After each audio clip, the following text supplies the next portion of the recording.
Nei, ég skulda hann ekkert sko. Þetta bara ef einhver góður við þig. Ef einhver góður við þig og þá verður þú góður við hann þegar hann á bátt eða þarf stuðningi að halda. Og veist, ég ger þetta við strákana mína og ég ger þetta við vini mína og fjölskyldunni og náttúran. Þú veist, það náttúrulega farin að verða klísja þegar við segjum að náttúran sé lifandi.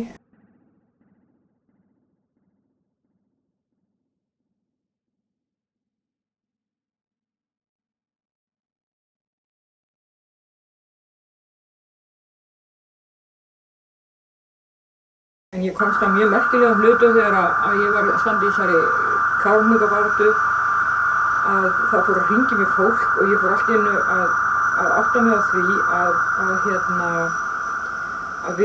sko ég er hálf Elísabet og ég er hálft fjall. Ég er hálf Elísabet og hálf foss.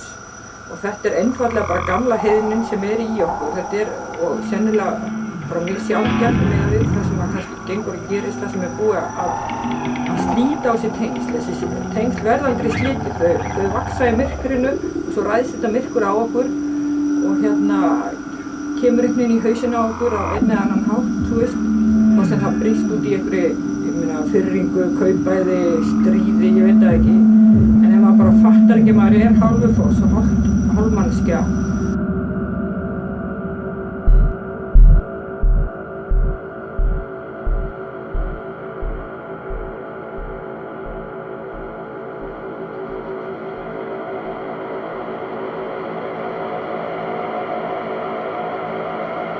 Já, ég held að sko allir sem þjást af angurværð, þeir eru